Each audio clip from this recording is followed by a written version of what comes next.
دانیہ قرآن academy.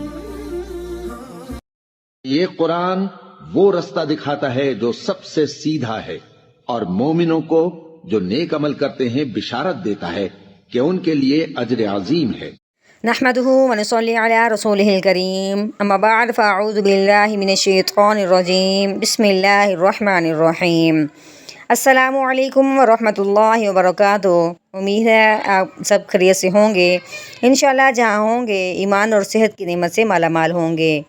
ہاں جی، تو آغاز کرتے ہیں ہم اپنے آج کے سبق کا دعاؤں کے ساتھ۔ تو چلیے شروع کرتے ہیں۔ اللہم صلی علی سیدنا و مولانا محمد وعلی آل سیدنا وعلی آل سیدنا و مولانا محمد وبارک وسلم۔ رب اشرح لی صدری ویسر لی امری واحلل عقدۃ من لسانی یفقہوا قولی۔ رب زدنا علما رب زدنا علما رب زدنا علما۔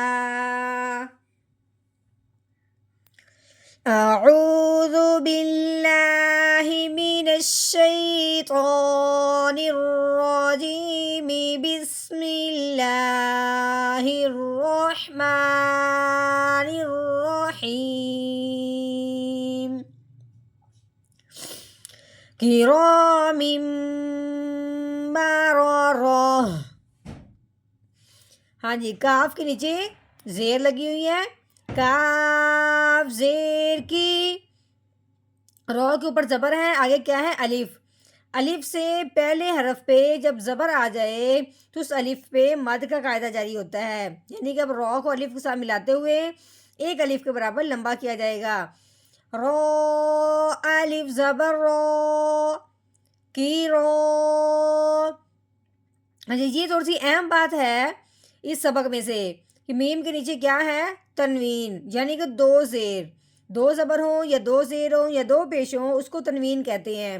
اب میم کے نیچے تنوین ہے لیکن اس کے ساتھ ایک چھوٹی سی اور میم بھی ہے، اب اس کا کیا کریں گے؟ اس کے اوپر کوئی زبر زیر پیش نہیں ہے، یا یہ میم پڑھی جائے گی یا نہیں پڑھی جائے گی؟ تو یہ سمجھنے ہیں کہ میم کے نیچے جب تنوین ہے تو ہم نے پڑھنا ہے میم میم دو زیر میم، ٹھیک ہے؟ کیونکہ میم کے نیچے تنوین ہے، آگے اس میم کی وجہ سے اب ہم نے با آنے کی وجہ سے میم پہ اب ہم نے غنہ کرنا ہے۔ یہ چھوٹی میم ہے، اس بڑی میم کے ساتھ ملانا ہے، پھر ہم نے یہاں پہ غنہ بھی کرنا ہے۔ آگے کیا ہے؟ با ہے۔ کیسے پڑھنا ہے؟ میم میم دو زیر میم۔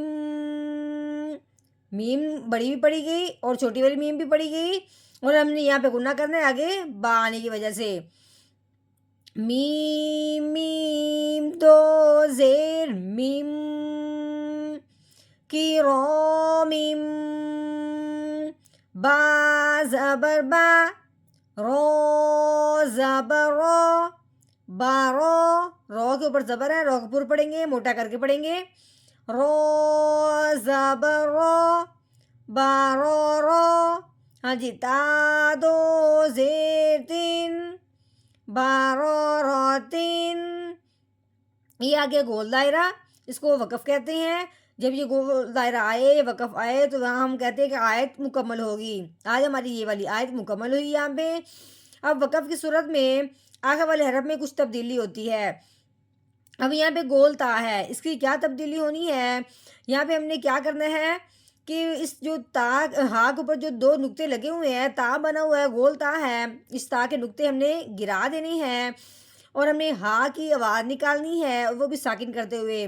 تنوین بھی گرے گی، تا گرے گی تو تنوین خود بخود گرے گی، تنوین تا کے نیچے لگی ہوئی ہے، تنوین تا گئی تو تنوین بھی گئی، ٹھیک ہے؟ اب ہم نے پیچھے دیکھا صرف ہا رہ گیا، ہا کی ہم نے ساکن کرتے ہوئے باہر نکالنی ہے. کیسے؟ آگے وقف بارو رو، کی رو میم بارو رو.